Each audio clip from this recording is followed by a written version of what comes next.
Pwede naman, pero inuunahan ko na kayong balaan, mga iho at iha. Hindi ko na kargo kapag may nangyari sa inyong hindi kaaya-aya. Sige, subukan niyo lumapit. Matutulad kayo ron sa isang aswang sa loob na sinargo ko ulo. Mas ayos na rin ang lumalaban ng mga biktima namin kesa sa katulad ng mga noon na panay lang ang pagmamakaawa. Oo, wala kaming laban sa inyo, lalo na sa'yo. Pero dito, meron. Kainin niyo tong lahat, mga walang yak aswang kayo!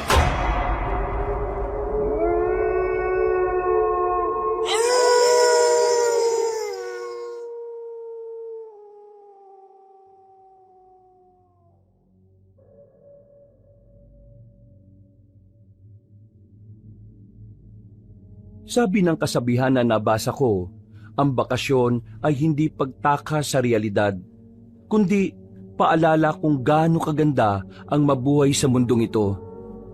Minsan ay kailangan mong lumayo para muling makita ang halaga ng mga bagay-bagay at makalayo ka sa laso ng iyong kapaligiran.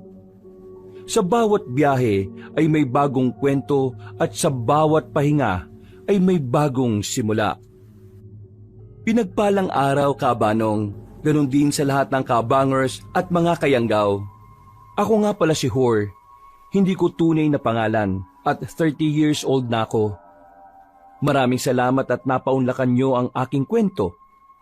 Ito po ay nangyari noong nakaraang taon sa isang lugar sa Kabisayaan.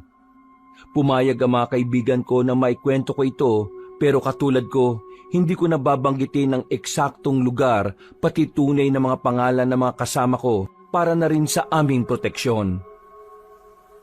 Kabanong, mga kabangers at mga kayanggaw, ito ang aking kwento.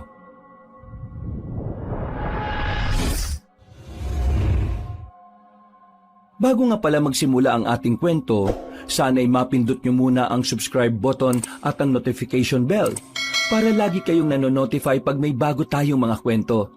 At huwag nyo rin kalilimutan mag-like at comment. Napakalaking tulong po ito sa ating channel para mas makapagatid pa kami sa inyo ng mga magaganda at mga nakakapangilabot na mga kwento. At ngayon, sa ating pagpapatuloy.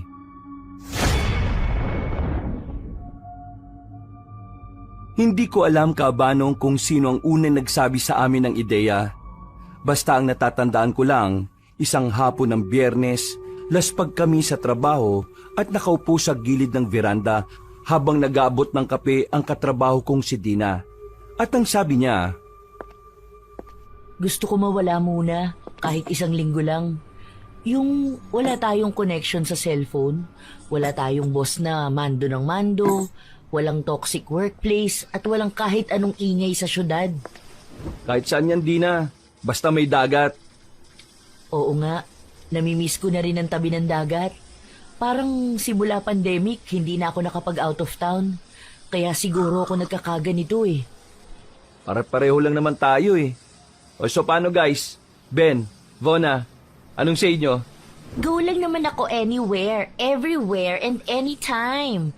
Basta yung maganda ha. Ayoko nung mas lalo ako mas-stress, girl ha. Mas okay kung may katahimikan talaga. Yung parang nasa ibang mundo. Parang feeling fairy or diwata ako. Ang ganda-ganda ko kasi eh. Like, you know, I'm pretty. O ikaw, Ben, magsalita ka naman dyan. Puro ka ML dyan, pre. Ha? Basta, G lang ako kahit saan. Sa bagay. So, Dina, ikaw nang bahala magplano ha. Mag-set na lang tayo ng leave. Pero, huwag kayong magpapahalata na magkakasama tayo ha. Alam nyo nang idadaylan. At sige na, ako na naman ang driver nyo, as usual.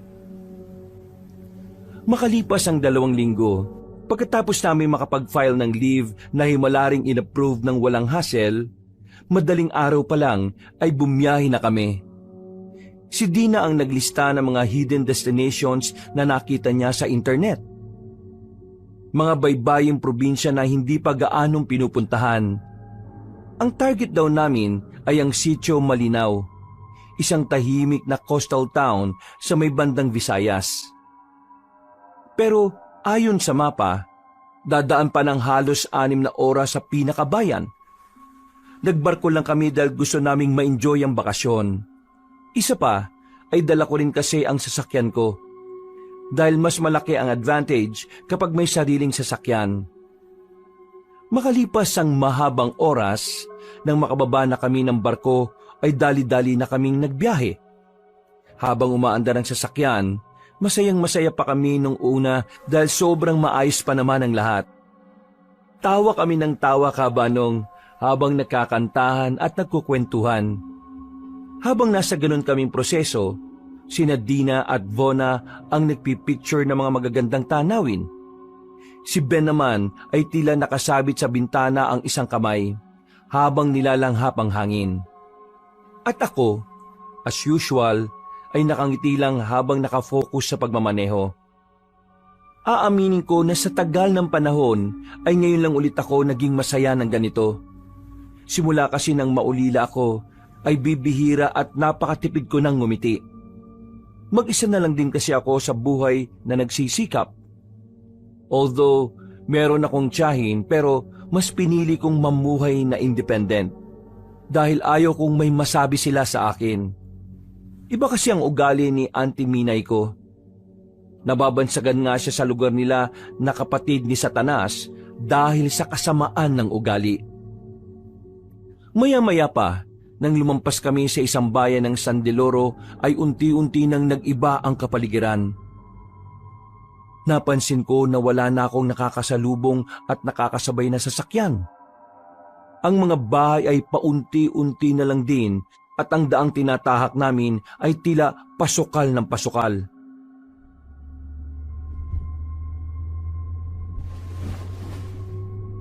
Hur, tama pa ba ang dinadaanan natin? Tama naman yung GPS eh. Teka, parang nawalan na yata ng signal ah. Paanong walang signal? Ay teka, wala nga ring signal tong phone ko. I-expect na natin sa ganito guys. Sa mga ganitong kasukal na lugar, madalang na yung naaabot ng connection. So, relax lang tayo ah. I think we're on the right way naman eh. Parang pataas tayo eh. Ganyan naman talaga kapag tatawirin ng bundok. So, nothing to worry about. Tingnan mo sila Ben at si Vona. Ang sarap ng tulog eh. Kanina lang, ang iingay na mga yan. Alam mo, mabuti pa, umidlip ka na rin muna kaya. Mas gusto ko makita yung view. Ayokong palampasin ng ganitong klase ng tanawin. Maganda pero medyo creepy lang eh, no? Parang tayo lang ang dumadaan dito simula pa kanina. Ito naman ang gusto natin pare-pareho, di ba? Yung malayo sa toxicity. Tama. Wala nang nagsalita sa amin. Nag-focus na lang muna si Dina sa magagandang tanawin sa labas. Habang ako ay sa pagmamaneho. Naghihintay kami sa pagbabalik ng signal. Pero sa kasamaang palad ay hindi na ito bumalik. At habang tumatagal, napapansin ko na ang liwanag ng araw ay parang unti-unti ring nawawala. Tanghali na pero ang paligid ay tila nagkukulay abo. Pakiramdam ko nga ay parang dapit hapon o kaya uulan. Saglit pa ako napatingin sa langit dahil napakalilim ng paligid. Gusto ko pa naman ang ganitong klase ng klima, pero parang kakaiba ang isang ito. Mga 2 oras pa ang nakalipas bago ko nakita ang isang lumang karatula sa gilid ng kalsada. Kalawangin na ito na parang gawa pa noong dekada 60. Tulog pa ang mga kasama ko, kaya hindi ko na muna sila inabala. Maligayang pagdating sa Barrio Silim. Ito na ba yung lugar? Medyo creepy yung karatula. Barrio Silim? Parang hindi ko nakita yan sa mapa. Baka bagong barangay lang. Hindi ko alam. Basta, inaantok pa ako. Tuloy-tuloy mo lang pre ha. Iisang daan lang naman tong tinatahak natin eh. O sige na, matulog ka na ulit dyan. Nagtuloy-tuloy ako sa pagmamaneho papasok sa nasabing baryo. dito ay mas napansin kong tila mas lumilim ang paligid. Kaya napatingin ako ulit sa langit. Maulap at natatakpan pa rin ang araw kaya nagdire-diretso lang ako. Habang nakafocus sa daan ay nakapag-obserba pa rin ako kahit papaano sa paligid. Kapansin-pansin na ang mga dahon ng mga kapunuan ay nakatiklop na parang natutulog din.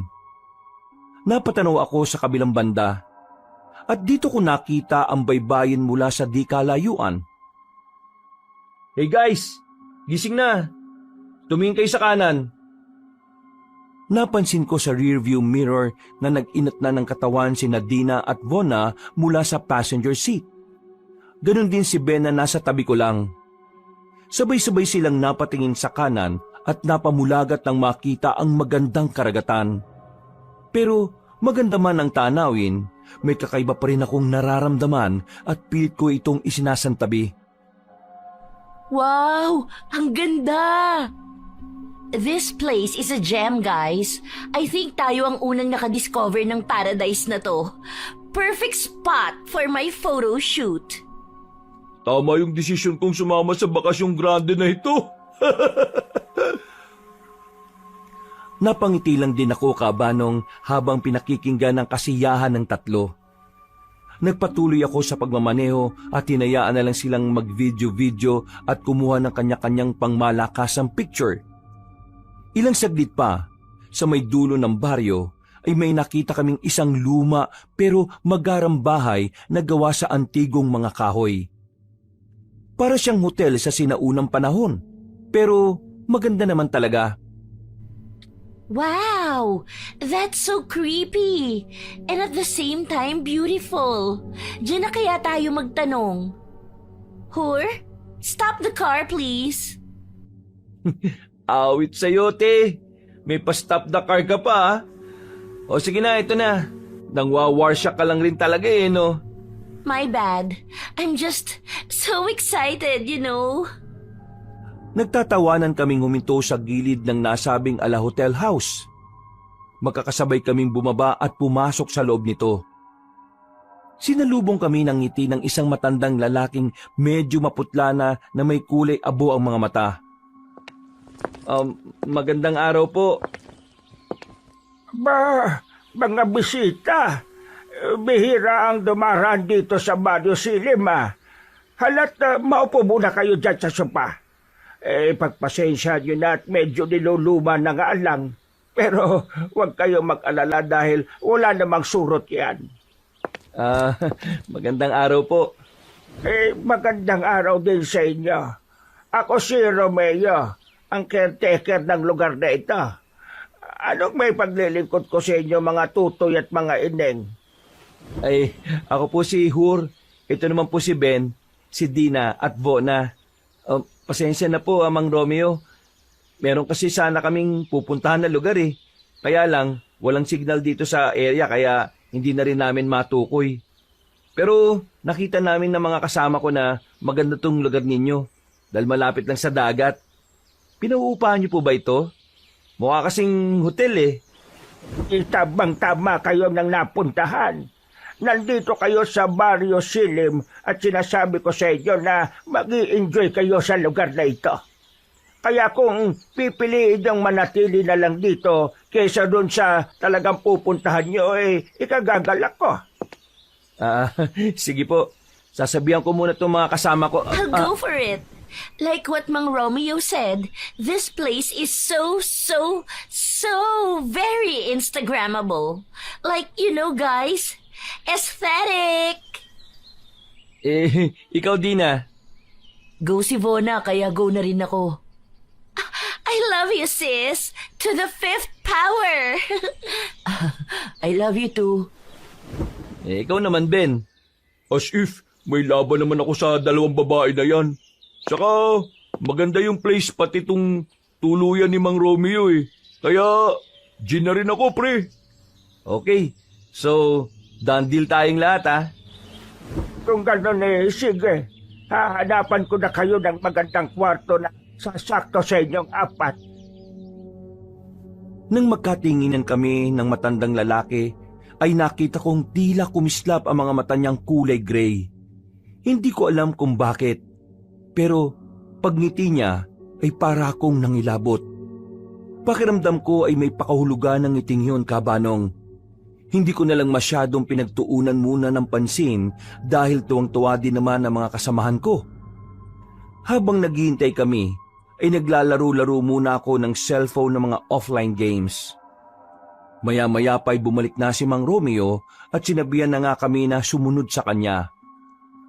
Sa ikalawang palapag ng mala-antigong bahay niya kami dinala at pinapasok sa pinakamagarang silid.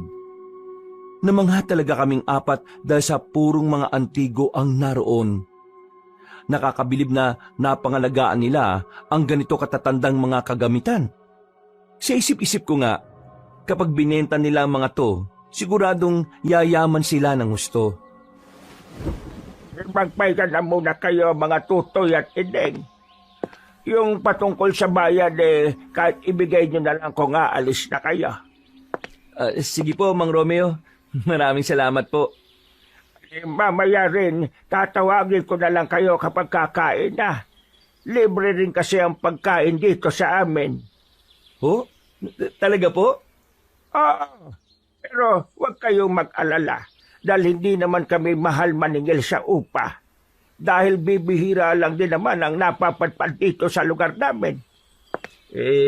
Baka naman po malugi kayo niyan, Mang Romeo. Ay nako, huwag kayong mag-alala. Isa nga pala, pwede rin kayong magsabi kung may gusto kayong kainin, ha? Do you have beef steak po, Mang Romeo? Ay, tatanong ko kay Logro. Siya yung taga rito, Thank you. Let me know if you have. Pero kung wala, okay lang din naman po. Adobo is my favorite. Kung ganon, yan ang una kong ipaluluto. O siya, sige na. At maiwan ko na muna kayo para makapagpahinga kayo. Mukhang mahaba-haba ang biyahe ninyo. Salamat po ulit. Matapos naming kumaway at magpasalamat na magkakaibigan, ay lumabas na nga ng silid si Mang Romeo. Nagkanya-kanya na kaming apat pagkatapos noon. Si Dina at Vona ay nagpicture-picture. Si Ben ay nahigalang sa malambot na kama habang patuloy na naglalaro ng offline games. Ako naman ay naupo lang sa nilulumang couch. Nagtingin ako kung may signal na, pero wala pa rin talaga. Naglaro na lang din ako ng Tetris na pampalibang hanggang sa hindi ko rin namalayan na nakaidlip na ako.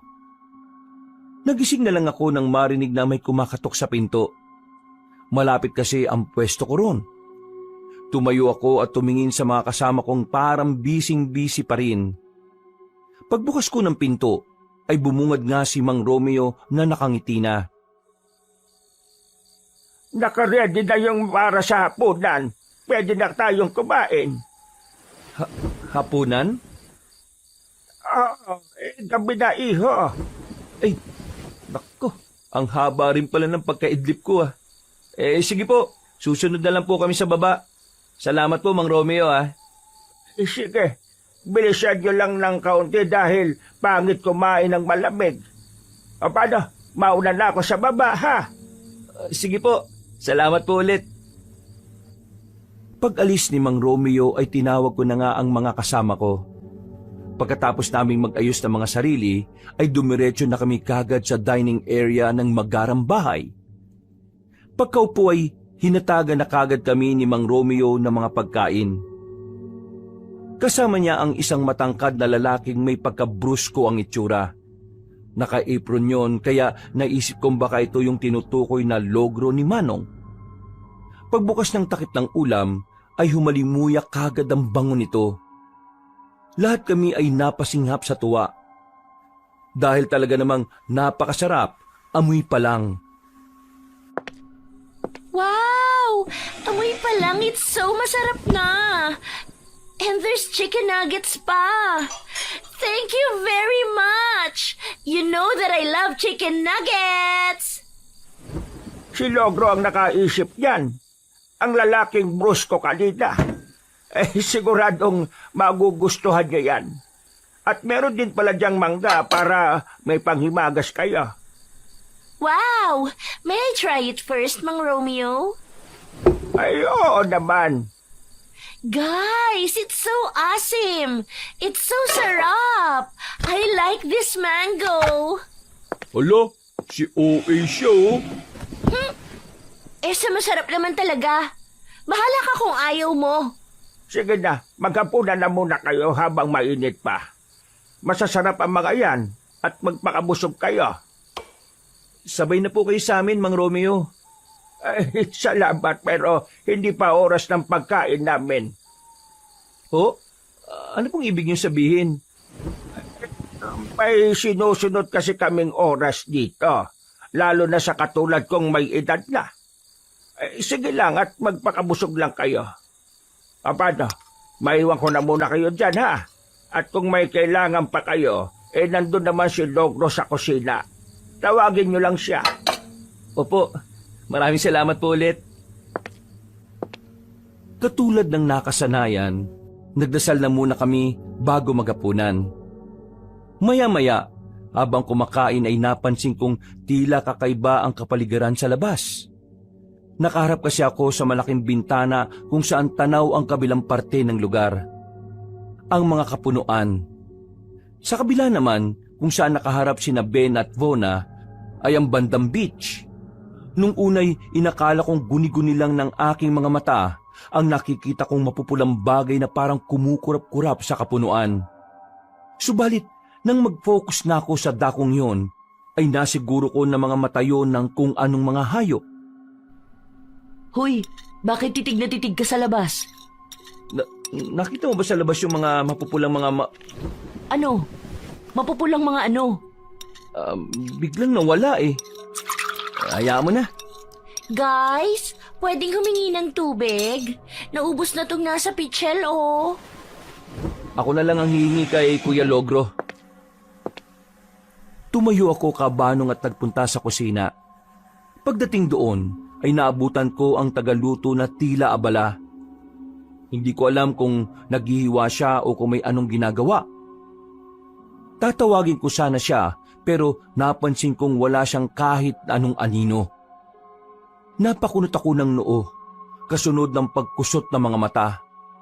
Pero wala talaga siyang anino, kabanong. Hindi ko tuloy alam kung anong mararamdaman. Nagulat na lang din ako nang mapansing nakaharap na pala siya sa akin. Nakaramdam ako ng kakaibang kaba nang makita ang mga mata niyang kulay aburin. Kakaiba siya kung makatingin na parang ako'y kakainin ng buo. Kaya sinadya kong ibaling sa iba ang atensyon ko. Manghingi lang sana ako ng tubig.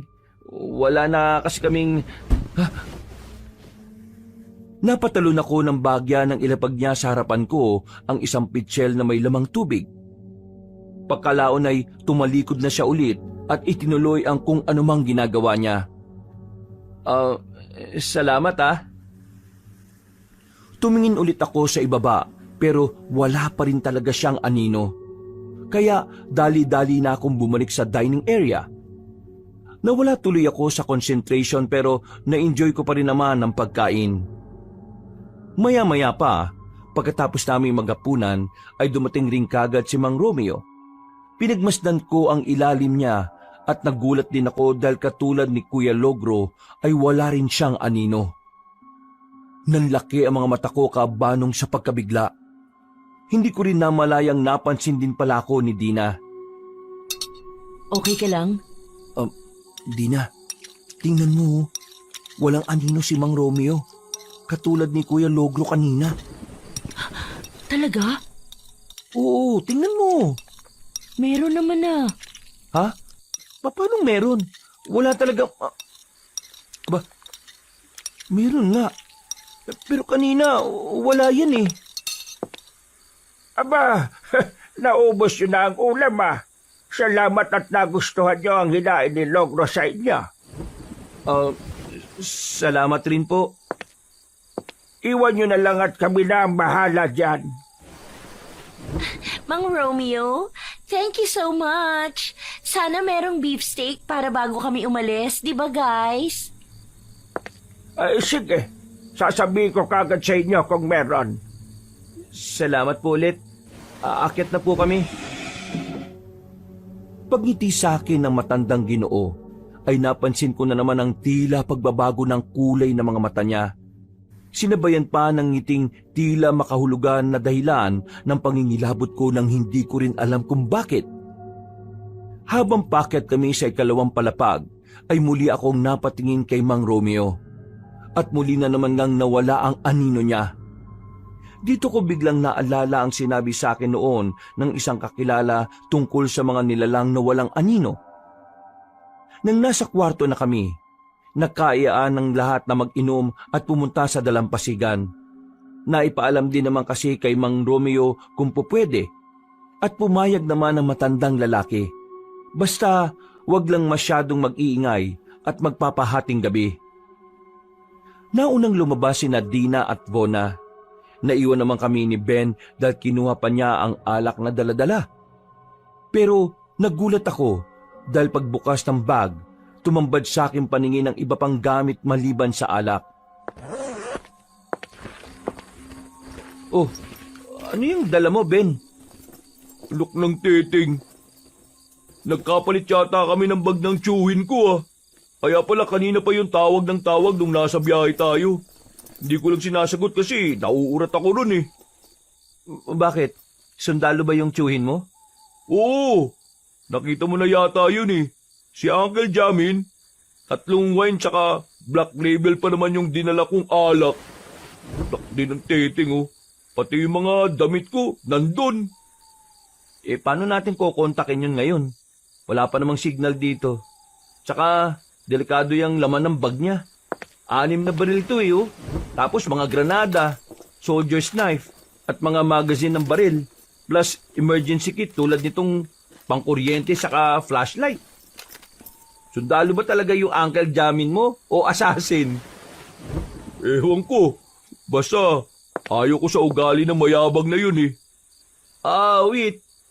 Hindi mo man lang ba naramdaman yung bigat? Hindi ko na nga naisip yun. Pare-pareho kasi kami ng bag tapos nagmamadali pa ako dahil ayaw ko nang makipag-usap sa kanya Kaya bumuhat na lang ako ng walang sabi-sabi. Ay nako, nakakaurat tuloy Hayaan mo na. Wala na tayong magagawa dyan Dahil walang signal dito. Bukas, maghanap na lang tayo ng signal para makakontak siya. Ang iniisip ko yung alak. Takti. Alak pa talaga yung iniisip mo Huy! Ben! Hur! Bilisan nyo kaya! Kanina pa kami rito sa baba, Daig nyo pa kami mga girls kumilos, Faster, guys! Please! Napakibit na lang ako ng balikat habang nakatingin kay Ben. Pagkalaon ay kinuha ko ang isang flashlight para meron kaming magamit. Pagbaba namin ay nagulat din kami dahil may hawak na sina Dina at Vona na alak. Lambanog daw to na binigay kanina ni Kuya Logro bago umalis. Nandun na rin ang mga pitchel, baso at iba pang kailangan namin katulad ng water container, pulutang mga prutas at snacks na baon-baon ng mga babae. Lumabas na kami at tumawid sa kabila sa dalampasigan. Madilim pero napakaaliwalas ng paligid. Sobra-sobra rin ang katahimikan kaya malakas naming naririnig ang hampas ng alon sa pangpang. Medyo nagtataka lang dahil wala talagang mga tao. Wala ring ibang ilaw ng bahay. Merong malinaw pero nasa may kalayuan. Siguro mga 1 kilometro pa yon kapag nilakad namin. Naupo at pumwesto kami sa malapit sa pangpang habang nag-aayos sila at naghahanap-hanap ako ng mga tuyong kahoy o dahon na pupwedeng sunugin. Magbo-bonfire kasi kami na pinayagan din naman ni Mang Romeo. Medyo napalayo ako sa mga kasama habang naghahanap. At habang abala sila sa kasiyahan, ako naman ay abala rin sa pagche-check ng mga pangsiga. Gamit ang flashlight, ay nagtingin-tingin pa ako hanggang sa may maaninag akong tila gumagalaw mula sa hindi kalayuan. Saglit akong napahinto habang itinututok ang flashlight sa isang halaman. Maya-maya pa, meron na namang kumaluskos sa isa pang halaman. doon naman nabaling ang atensyon ko. Hanggang sa makakita na ako ng mga pares ng namumulang mga mata. Nung una ay isang pares lang, pero kalaunan ay unti-unti na ring sumibol ang iba pa. Hanggang sa humigit na to sa 5. Napatras ako at nabitiwan ang mga hawak na pangsiga hanggang sa meron akong nabundol sa likuran. Pagharap ay nagulat pa rin ako at napatingala. Ang nabunggo ko pala ay si Kuya Logro. Ay, Kuya Logro, ikaw pala yan. Pasensya na ah. Bigla-bigla ka rin kasing nasulpot eh. Napasunod na lang ako sa kanya ng tingin dahil di niya pinansin ang mga sinabi ko. Naglakad na siya palayo hanggang sa tila maglaho na lang din sa dilim. Nawala na rin ang namumulang pares na mga matang nakita ko, kaya dali-dali na akong bumalik sa mga kasama ko. Sapat na rin naman na ang mga nakuha kong panggisa. Nang magka-bonfire na, ay mas lalo kaming umingay, na parabang pag-aari namin ng buong lugar. Habang nakakasiyahan, ay medyo hindi naman ako mapakali dahil sa mga nakita ko kanina. Pangalawang beses ko na kasing nakita yung mga matang namumula na yon, kaya medyo nag-aalala rin ako. Hindi ko lang masita ang mga kasama ko dahil kitang-kita naman na nag-i-enjoy sila. Halos nangalahati na ang lambanog kaya tinamaan na rin ang mga kasama ko. Ako kasi, dinadaya ko lang sila. Pakunwari akong umiinom pero ang totoo ay tinatapon ko lang naman talaga. Pagsapit ng 10:00 ng hating gabi ay natigilan ng mga kasama ko sa kasiyahan. Bigla na lang kasing may tumunog na kampana mula sa hindi kalayuan. Oh my! There's kampana somewhere here. So, ibig sabihin, may mga kabahayan pa malapit dito. We might get there tomorrow. Or right now. Right now talaga? Tingnan mo nga yung sarili mo. Lasing na lasing ka na, Bone. I'm not drunk. I can drive my car pa nga eh. Actually, Okay ta mo? Hindi ka nga marunong mag-drive eh. At saka, wala kang kotse, no? basta. I wanna go there. Eh di mag-isa kang pumunta ron. Tama na yan, baka magkapikunan pa kayo. I hate you, Ben. Hate na hate talaga kita. Eksaktong pagkasabi nun ni Vona ay natapos na rin ang tunog ng kampana. Pero nakarinig naman kami ng nakakakilabot na alulong ng aso mula sa hindi kalayuan. Hindi ko na lang ipinahalata pero nangilabot talaga ako ng husto kabanong. Tumayo ako at inagak na silang 3 na pumasok sa loob. Nakita ko rin kasi ang ilang ibon sa kapunuan na malapit doon. Naglipara na mga ibong nagpapahinga na tila natakot din sa kakaibang alulong. Pero kahit anong aya namin ni Dina ay ayaw pa rin magpaawat ni Vona at Ben. Nakakasagutan na nga talaga sila at hindi rin naman namin alam kung bakit. Mabuti na lang ay dumating si Mang Romeo. Natigilan kaming lahat at napatingin sa matandang lalaki. Mawalang galag na sa inyo mga iho at iha. Tumunog na kasi ang kampana. Mas maigi kung nasa loob na kayo. But we're still enjoying the night, Mang Romeo. Pwede po ba kahit until 12 midnight? Please? Pwede naman. Pero inuunahan ko na kayong balaan, mga iho at iha. Hindi ko na kargo kapag may nangyari sa inyong hindi kaaya-aya. Ano pong ibig niyong sabihin na hindi kaaya-aya, Mang Romeo? Hindi ko rin alam. Basta sinabihan at pinaalalahanan ko na kayo, ha? O sige na, mauuna na ako sa loob. Hindi ko ikakandado ang pinto. Kayo na lang ang bahalang mag-lock noon pagpasok ninyo. Oho, sige po. Maraming salamat po. Nagsalitan ako ng tingin kay Mang Romeo pati kay Vona at Ben na nagtatalo pa rin. At nang mawala na sa paningin namin na matandang caretaker, ay lumapit ako sa mga kasama ko. Kinuha ko ang lambanog at binuhos ang laman nito habang nakatingin silang lahat. Uy! Ano ba yan? Ang dami pa nun ah! Pumasok na tayo sa loob. Narinig niyo naman yung sinabi ni Mang Romeo, di ba? You're being a killjoy, ha? Hor, nag-e-enjoy pa nga tayo eh. May bukas pa naman eh. But I want to enjoy my life right now. Paano kung hindi na ako magising bukas? Bahala na nga kayo sa buhay nyo. Kung magiinom kayo tapos ilalagay nyo lang din sa mga ulo nyo. Kapag ganyan kayo ng ganyan na para kayo mga bata eh, uling sama ko na to sa inyo. Dahil sa sinabi kong yon, ay tila natauhan sila. Tumingin sila sa akin at magkakasunod na nagsorry. Kahit papaano naman, ay ramdam ko ang respeto nila sa akin bilang katrabaho at kaibigan na rin. Sa tagal na rin kasi namin magkakasama, halos ako na ang pinakatumatayong kuya-kuyahan nila. Ako kasi ang pinakamatanda sa aming apat. Nang magkaunawaan na ang lahat, ay sabay-sabay na kaming nagligpit ng mga gamit at pumasok na sa loob. At dahil ako ang nahuli, napalingon pa ako sa likod at kitang-kita ko talaga na merong dumaan na alam kong hindi ordinaryong nilalang. Napansin ako ni Dina na nasa unahan ko. Pagsitan niya sa akin, pasimple lang akong ngumiti at pumasok sa loob ng magarang bahay. Pero ang totoo ay nangilabot ako dahil nakita ko talaga ang namumulang mga mata ng nasabing nilalang na hindi ko rin mawari. Kinandado ko na kagad ang pinto at sumunod na kagad ako sa mga kasama ko sa aming silid.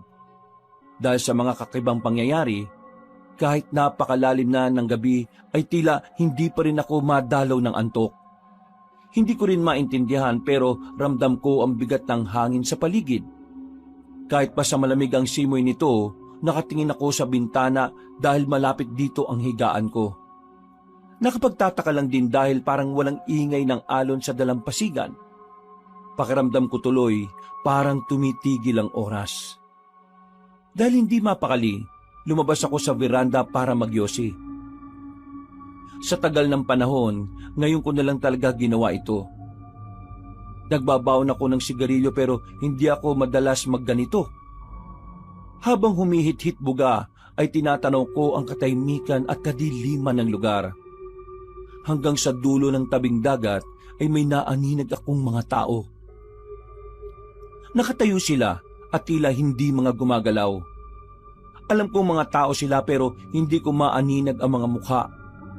Kaya hindi ko rin tuloy masabi kung nakaharap sila sa akin o nakaharap mismo sa dagat. Nakakita rin ako ng ibang tao. Ano kayang ginagawa nila? Hindi ko na natapos ang pagsasalita dahil nakarinig na ako ng kakaibang huni ng kung anong hayop mula sa hindi kalayuan. Pagkatapos ay nagtakbuhan ng mga taong nasa dalampasigan. Nagulat din ako dahil ang bilis nilang magsitakbo na parang hindi mga normal na tao. Nang mawala na silang lahat, ay bumalik na ako sa loob ng kwarto at sinara na ang pinto ng veranda. Pahiga pa lang ako nang makarinig ng mahihinang pagkatok.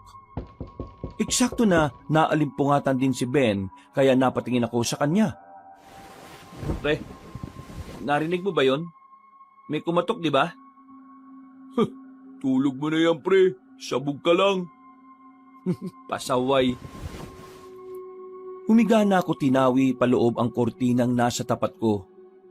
Pagkatapos ay tuloy-tuloy na ang aking pagtulog. Kinabukasan, ang akala ko talaga ay sobrang aga pa dahil makulimlim pa rin ang kalangitan. Paghawi ko ng bintana. Pagtingin ko sa labas, ay may iilang tao na roon at nakapagtataka na nakatingin sila sa akin mismo. Napakunot na lang ako ng noo hanggang sa umalis na sila at nag-iwan pa ng ngiting makahulugan. Pagkadaka ay nilingon ko ang kama ng mga kasama ko. Nakahiga pa rin kasi sila pero mga gising na rin maliban kay Vona na humihilik-hilik pa. Anong oras na ba talaga? Parang makulimlim pa sa labas ha. Pero dito sa cellphone ko, 10:00 na. 10:00 na nga rin dito sa akin eh. Ibig sabihin, makulimlim lang. Parang kahapon pa makulimlim ah. Oo nga no. Baka masama talaga ang panahon. Pero wala namang bagyo, di ba? Nung nag-check tayo sa weather forecast. Malay natin. Uy, good morning guys. Sakit ng ulo ko, grabe. Alak pa more. Huwag na kayo magiinom ah. Hindi naman ako nalasing ah. Yun ang nalasing oh, si Bona. Tulog na tulog pa rin. Hindi ka nga nalasing. Papagpatol ka naman. Eh, sorry naman pre. Tara, bumaba na muna tayo. Hayaan na lang muna natin si Bona matulog para makabawi yan. Siguradong mas masakit ulo sa akin yan. Tumayo na nga kaming tatlo at nagpunta sa dining area. Pero pagdating doon, ay di namin nakita si Mang Romeo at kahit si Kuya Logro. Sa halip ay may iniwang sulat sa mesa ang Ginoo na kaagad kong kinuha at binasa kasama sina Ben at Dina. Ikalawang araw na makulimlim na panahon kaya huwag yun ang hanapin pa ang araw. Kapag hinanap nyo ito, ay baka hindi nyo na makita ang mga sarili nyo. May almusal dyan sa kusina na niluto ni Logro para sa inyo. Kainin nyo na lang habang wala pa kami. Tuwang-tuwa si Dina at Ben nang mabasang tungkol sa almusal.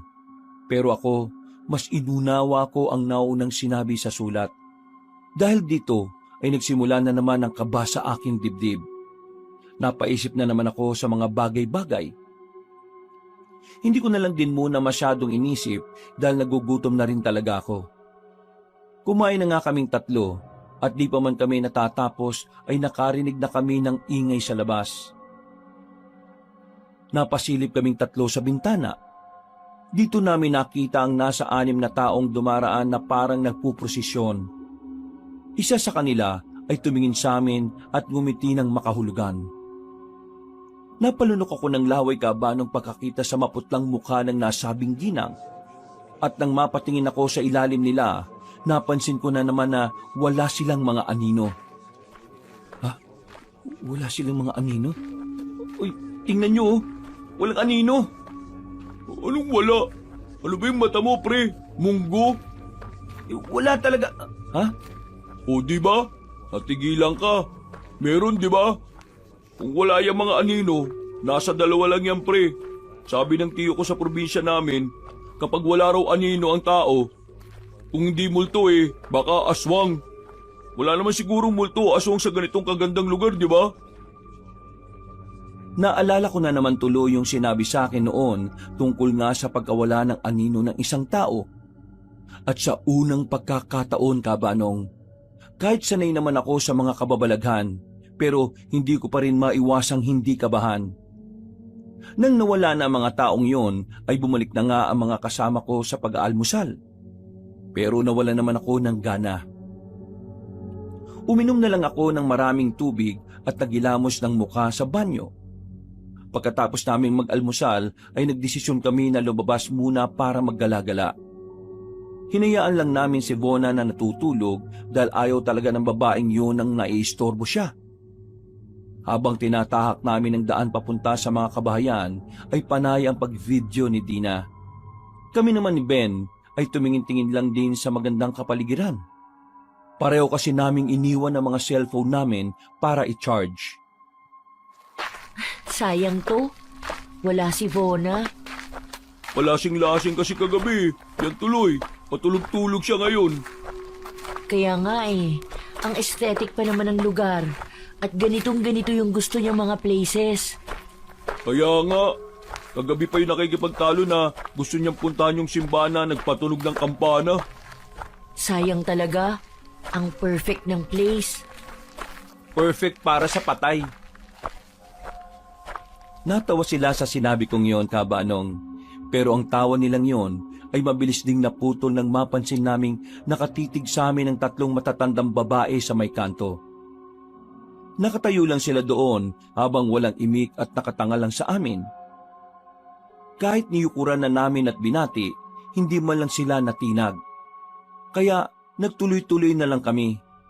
Pero paglagpas sa kanila, pagsulyap ko ay nangilabot na naman ako dahil sa kakaibang ngiti ng mga matatandang babae. para yung nakakaloko na ewan. Nagdire-diretso na nga kami hanggang sa marating ang mga kabahayan. Dito nga namin nakita ang maliit at nilulumang simbahan na may kampana sa pinakatuktok. Dito rin namin nakilala si Kuya Boy, isang mangingisda na kamukhang kamukha ni Kuya Logro. Ang akala nga namin nung una ay siya talaga yun. Pero nang makita namin bulag ang kanang mata niya, ay napag-alaman naming ibang tao nga.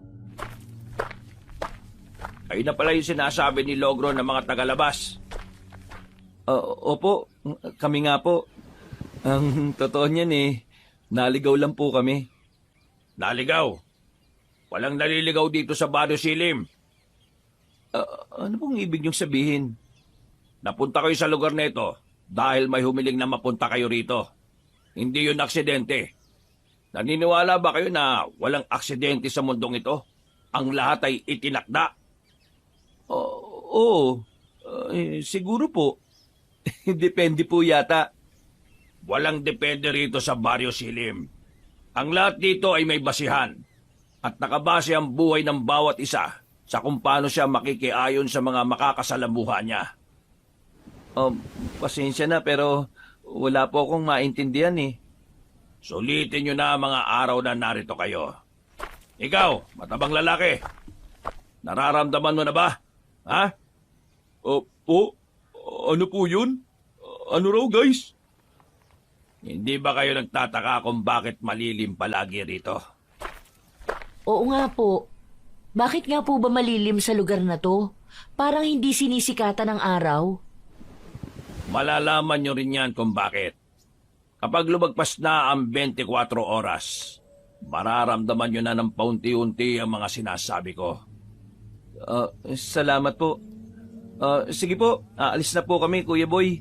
Salamat po sa pakikipag-usap sa amin. Nauna na nga maglakad si Dina at Ben dahil tila hindi nila nagustuhan ang mga sinabi ng Ginoong mangingisda. Ako naman, may gusto pa talaga akong itanong pero naunahan na lang din ako ng takot. Nang palayo na kami, lumapit si Kuya Boy at tinawakan ako sa braso. Nagulat naman ako at hindi kaagad nakapalag. Sinubukan kong alisin ang pagkakahawak niya pero nang magtama ang aming mga mata ay mabilis na gumapang ang kilabot sa buo kong pagkatao. Para akong naistatwa lalo na makita ang pagbabago ng kulay ng mga mata niya. Habang may oras pa, umalis na kayo bago magtakip silim. Habang may natitira pang katauhan sa loob-loob nyo. Pinilit kong makakawala at pagkadaka ay patakbo ko siyang inalisan at hindi na nilingon pa. Nang makita naman ako ni Dina at Ben na humihingal ay nagtaka sila. Hindi ko na lang din sinabi ang totoong dahilan, pero kabadong-kabado ako. Dinig na dinig ko pa nga rin ang tibok ng dibdib ko na parang luluwa na sa sobrang bilis. Nang nasa tapat na kami ng tinutuluyang bahay ay napahinto kami matapos makita ang ilang tao na nasa tapat ng dalampasigan. Nakita ko na naman na wala silang anino kaya kinabahan na talaga ako. Hindi na normal ang ganito. Hindi na ito guni-guni dahil ilang beses ko nang nakikita na nawawala ang anino ng karamihan ng mga tao rito. Siguradong may kakaiba talaga. Ginawa ko na nga ang isa sa mga sinabi ng kakilala ko patungkol nga sa mga taong walang anino. Tumuwad ako at pinagmasdan ng mga taong yon, pero bago ko pa sila makita ay tinapik na ni Ben ng malakas ang puwet ko. Hoy! Ano yung ginagawa mo, ha? Bakit ka tumutuwad-tuwad dyan? Ha? Teka, nasan si Dina? Ayun, nauna na siyang pumasok doon sa loob. I-check niya raw si Vona kung gising na. Ang tanong ko naman ang sagutin mo kasi, bakit ka nga tumutuwad-tuwad dyan, ha? Ha? Ano kasi, susubukan ko lang sanang tingnan yung mga tao dito nang nakatuwad ako. Sabi kasi nakakilala ko, sa ganun daw kasi malalaman kung aswang o maligno o basta hindi normal na tao yung isang nilalang. Langya ko, pre. Para ka naman tulonggis dyan. Nagpapaniwala ka pa rin talaga sa mga ganun. Parang ikaw yung may hangover sa atin, eh. Narinig mo naman yung sinabi ni Kuya Boy, di ba? Hindi ba natatakot doon? At saka, kagabi ko pa nakikita na wala silang mga anino. Hindi mo ba nakikita yon? Sa tingin mo kung nakikita ko nandito pa ako sa lugar na to? Baka nauna na ako sa iyong umalis dito. Alam mo, masyado ko lang napaparanoid Enjoy na lang natin yung lugar. Di ba yun naman ang usapan natin? Kaya nga tayo nagbakasyon para mag-enjoy. Pero ikaw naman tong kung ano-ano mga pinaggagawa dyan. Sit back, relax, and enjoy the moment, man. Oo nga, no? O sige, pasensya na. Pero kung gusto mo pa rin talaga malaman ng totoo, makikita mo naman sa mukha nila yan kapag wala silang kanal sa ilong na tinatawag. Kaya lang, sabi ko nga sa'yo, mag-enjoy tayo sa halip na takutin ng mga sarili natin. Ay, saka nga pala, samahan mo muna ako makahanap ng signal para matchat o matawagan ko si Uncle Jamin. Baka umuusok na ilong nun sa galit kasi hindi niya ako makontak. Pumasok na nga kami sa loob pero napasulyap pa ako sa mga tao kanina. Nagtatawanan sila pero nang mapatingin sa akin ay biglang sumeryoso ang mga pagmumuka. Pagdating namin sa loob ng kwarto ay wala si Vina sa kama niya kaya nagtaka kami. Tinanong daw kanina ni Dina si Kuya Logro sa kusina na naroon na. Ang sabi ay nag-almusal lang at lumabas. Napakibit na lang kami ng balikat. Inayan na rin namin si Dina para nga pumunta sa area na may signal. Pero tumanggi siya. Magpapahinga na lang daw muna siya dahil medyo antok pa siya. Nagbiyahe na nga kami kabanong. Sinubukan namin bumalik sa dinaanan namin kahapon papuntang Barrio Silim. Pero halos 20 minutos na ang lumipas ay wala pa ring signal. At ang mas nakapagtataka ay parang napakalilim pa rin ang paligid at tila hindi namin nakikita ang hangganan ng baryo. Parang kanina pa tayo. Wala talagang signal. At saka yung arko, hindi ko pa talaga nakikita Oo nga pre, naliligaw na naman yata tayo. At saka, ang lilim-lilim pa rin Parang may kakaiba talaga. Ay, putot ko tsinta! Napahinto ang sasakyan nang hindi sinasadyang mabundol ko ang isang maliit na kambing na biglang tumawid. Sa lakas ng impact ay nayupi ang unahan at tumalsik sa malayo ang nasabing hayop. Gulat na gulat kaming nakatinginan ni Ben at nang tatangkay na naming lumabas para tingnan sana yung kambing, biglang parang nagdilim ang langit. Humangin din ng malakas kaya napatingin kami sa mayabong na palayan sa magkabilang gilid ng kalsada. At gano'n na nga lang ang gulat ko dahil may mga kung anong nilalang ang mabilis na gumagapang galing doon. Isinara ko kagad ang nakabukas na bintana at inatras ang sasakyan. Kaya hindi na namin nakita ni Ben kung anong nilalang yon. Nagmaniobra na rin ako dahil sa kaba at nag-drive pabalik. Oh, bakit ka bumalik? Di pa nga tayo nakakahanap ng signal, pre. Pasensya na pre May mga nakita kong parang gumagapang sa magkabilang palayan Hindi ko alam kung papunta yun sa atin o dun sa kambing na nasa gasaan. Wala naman ako nakita, pre Hangin lang yon. Nakita mo bang nagdilim kanina? Parang may kakaiba talaga sa lugar na to, pre. Palagay ko dapat sundin natin yung sinabi ni Kuya Boy Umalis na tayo sa lugar na to. Baka kapag nagtagal pa tayo dito, kung ano na mangyari sa atin. Ano bang nangyayari sa'yo? Bakit napaparanoid ka ng gusto dyan? Basta, kakaiba yung pakiramdam ko. Mas maigid na rin na sundin yung instinct kaysa magsisilang din tayo sa bandang huli. Napailing na lang si Ben, pero pansin ko sa mukha niya ang pagkadismaya. Naiintindihan ko naman na kailangan niyang humanap ng signal pero malakas talaga ang kutob ko ng may kakaiba. At hindi nga ako nagkamali kabanong. Dahil pagbalik namin, nasa tapat na ng magarang bahay si Dina at hindi mapakali. Bumaba kagad kami ng sasakyan at nilapitan siya na biglang umiyak. Oh, bakit? Natutulog ako kanina. Tapos bigla ko na lang napanaginipan si Vona. May masamang nangyari sa kanya. Paggising ko, wala pa rin siya. Nag-aalala na ako. Sus, panaginip lang pala Alam niyo naman yung taong yun, masyadong wild and free. Nandyan lang yun sa tabi-tabi. Baka nakikipagharutan na yun sa mga lalaking lokal dito.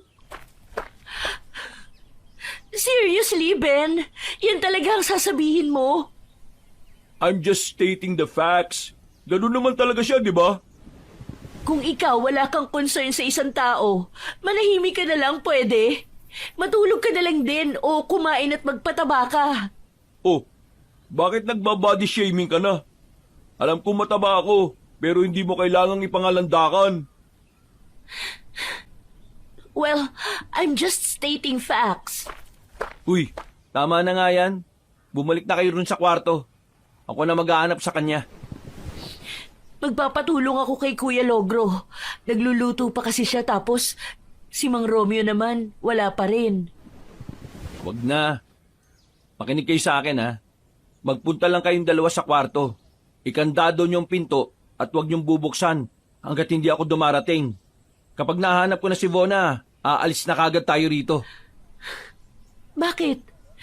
Anong meron ba? Basta, sundin niyo na lang muna yung sinasabi ko. Bilis na! Pagpasok ni Ben at Dina sa loob, ay hinanap ko na nga kagad si Vona. Kung saan-saan ako nakarating sa baryo ng mga kabahayan, pero hindi ko siya natagpuan. Kahit yung mga tao kanina ay hindi ko na rin makita. Pagbalik ko sa maliit na simbahan, wala na rin doon si Kuya Boy. Pero yung bangkang inaayos niya kanina ay naiwan lang doon. Bona, nasaan ka na ba kasi? Nagpatuloy pa ako hanggang sa makarating sa kabilang dulo ng dalampasigan. May nakita akong mga bakas ng paa papunta sa may batuhan. At sa dulo nito ay nakita kong nakasampa si Vona sa batuhan. Basang-basa at duguan ng ulo habang tila hinahampas siya ng mahinang alon. Dali-dali ko siyang nilapitan at kaagad kinarga. Nang mamukhaan niya ako ay naiyak siya bago pumikit. Vona, nandito na ako. You're safe now. Bakit ba kasi nagsususuot ka kung saan-saan lang ng mag-isa? Hindi ko rin alam kung paano ko napunta rito. Ha? Eh, ang sabi ni Kuya Logro, nag-almusal ka raw tapos lumabas. Nagising na lang ako dahil sa hampas ng alon. Tapos, may nakita akong mga taong parang nagtatawanan. Mga 5 sila. At di ko sila makilala dahil para akong hinang-hina kanina at nahihilo. Ilang na talaga nating umalis sa lugar na ito. Tara na! Pagbuhat ko sa kanya, ay nakarinig ako ng mga yabag mula sa hindi kalayuan. Pagtingin ko roon, ay nakita ko ang nasa 4 na tao, 2 babae at 2 lalaki. Ang isa sa kanila ay may hawak na kambing. Nanlaki ang mga mata ko dahil alam kong ang hayop na yon ang nasagasaan ko kanina. Palapit sila sa amin, kaya naman naglakad na ako palayo pero nakarinig naman ako ng yabag mula sa likuran. Kaya lumingon ako roon. Si Mang Romeo na naglalakad palapit habang nakangiti ng makahulugan. Umiba ako ng direksyon para makita ko ang parehong mga tao. Hanggang sa nagsama-sama na silang 5. Ano nangyari kay Vona? Bakit may sugat siya sa noo at basang-basa? Nadulas ba siya dyan sa batuhan? Hindi ko po alam ang eksaktong nangyari. Kahit po si Vona, wala ring ideya. Nagising lang daw po siya rito. Siguradong may nagdala po sa kanya. May hinagdala. Hindi ba lasing na lasing siya kagabi? Baka naman nagkaroon lang siya ng halusinasyon dahil sa tama ng alak. It's impossible. Kahit naman malakas ang hangover ko, imposibleng magha-hallucinations ako ng ganun. There's someone na nagbuhat sa akin at nagdala rito, Mang Romeo. Possible na isa sa mga taga rito or tao mo. Inaakusahan mo ba ang mga taga-baryo? O ako na nagpatuloy sa inyo ng maayos at bukas palad kung pa kayong tinanggap? I'm not saying that. Pero ganun yung pinalalabas mo, Iha. Pagkatapos ko kayong tanggapin ang buong puso, Parang kami o ako pa ang lalabas na masama ngayon. Pasensya na po sa mga sinabi ni Vona. Kayo na rin naman po nagsabi na baka dala lang ng alak. Sorry po, Mang Romeo. Sige po, aalis na lang kami. Magbabayad po kami ng lahat ng mga nagastos nyo sa amin. Hindi ko kailangan ng pera ninyo. Umalis kayo kung gusto ninyo. Tignan lang natin kung saan kayo dadalhin ng kapalaran. Magbabayad pa rin po kami. Salamat po. Mauna na kami bumalik sa hotel para makapag-ayos na. Teka lang. Pamilyar ka ba sa kambing na ito? Po? Pinatay mo ang isa sa mga alaga ng mga taga rito. At ayon sa patakaran ng aming baryo, ang ganitong klase ng krimen ay hindi katanggap-tanggap. Ano pong ibig niyong sabihin? Kung buhay ang kinuha, buhay din ang kapalit. Hor, let's go. We must leave this freaking place right now. As in now na talaga. Dahil sa ginawa mong yan, hindi kayo basta-basta paalisin ang mga nagawan mo ng masama. Kailangan mong palitan ng buhay ang buhay na kinuha mo. Pero hayop lang po yan at isang kambing. Ang buhay ay buhay at wala kang karapatan na lapastanganin ito. Dahil sa ginawa mong ito, ginalit mo ang mga taga-baryo. Hindi ka nila mapapatawad at wala kong magagawa kundi sundin ang kagustuhan nila. Pero total, doon din naman ang punta niyong lahat sa huli. Kaunting oras na lang at malapit ng mag-24 oras ng pananatili niyo rito. Hindi niyo na matatakasan ang pagtawag sa inyo sa lugar na ito. Naalala kong bigla sa sinabi ni Mang Romeo ang mga sinabi rin kanina ni Mang Boy. Nagsimula silang humabang habang ang mga muka ay tila nakangiti na parang demonyo. Bigla na namang lumala ang lilim sa buong paligid. Pakiramdam nga namin ay parang maggagabi na. Kaya naman dali-dali ko nang binuhat si Bona at tinakbuhan sila. Pero naririnig pa rin namin ang boses ng matandang lalaki na parang nag-e-echo kasama ng paghampas ng alon sa dalampasigan. Sige! Tumakbo kayo! Tignan natin kung saan kayo pupulutin! Hindi niyo matatakasan ang sumpang nakalaan sa inyo! Nagmadali na kami, Kabanong. Pagdating sa magarang bahay, sumipat kagad ako sa bandang kusina. Nang makitang wala roon si Kuya Logro, ay pinaupo ko muna si Bona sa lumang couch. Kaya mo na bang umakyat na mag-isa sa taas? I think so. Teka, what's happening here ba? Naguguluhan ako. Saka na ako magpapaliwanag. Umakyat ka muna sa taas at sabihan mo yung mga kasama natin na bumaba na rito kagad at kunin ang mga gamit. Bilisan nyo habang tumitingin-tingin ako rito sa baba. Dahil walang pwede makapasok dito habang hindi pa tayo nakakaalis. Wait, what the hell is exactly happening here ba talaga? Natatakot na ako. This place is hell! At aalis na tayo rito. Nang marinig ako ni Vona na sinabi yon, ay nagmamadali kagad siya kahit na nahihirapan pa rin. Ako naman, Kabanong, ay tumitingin sa labas. Mas lalong kumulimlim ang paligid. Kahit eksaktong 12:30 pa lang ng tanghali, ay parang dapit hapon na. Eksaktong pagbaling ko sa bandang kusina, ay nakarinig ako ng kalansing ng mga gamit. Maingat ako na nagmatsyag doon hanggang sa may makita akong isang Ginoo. Marungis at hindi ko siya kilala. Hindi siya nakaharap banda sa akin dahil meron siyang kinakalkal na sariwang karne sa loob ng ref. Kitang-kita ko kung paano niya yun lantakan. Napansin ko rin na wala siyang anino, kaya habang tahimik ang paligid ay sinubukan ko pa rin tingnan siya ng nakatuwad. Kahit ang totoo ay nakakaba na ang mga nangyayari. At ganun na lang ang takot ko nung makita ang totoo niyang itsura, para siyang taong paniki na nakakadiri. Dito ko na lang nakumpirma na totoo nga, na kapag tiningnan mo ang isang tao na nakatuwad, ay makikita mo ang totoo nitong anyo. Sa gulat ko ay natumba ko kaya napatingin sa akin ang nasabing nilalang. Nang makita niyang takot na takot ako, ay bigla siyang ngumiti. Napansin ko tuloy na wala rin siyang kanal sa ilalim ng ilong. Huwag kang lalapit! Unti-unti na nga siyang nagbago ng anyo, Kabanong. Mula sa itsura ng isang normal na tao ay naging mukha na siyang paniki. Lubog ang ilong, matalim ang mga mata at namumula. Matulis sa mga tenga, nakausli ang ngipin at nakaunat ang mga balat. Lumawit din ang mahaba pero manipis niyang dila at ang mga kuko niya ay biglang tumalim. Ngumiti na naman siya kaya nakatihaya at patras akong gumapang palayo. Pero mabilis siyang lumundag kaya nagsisigaw na ako ng tulong.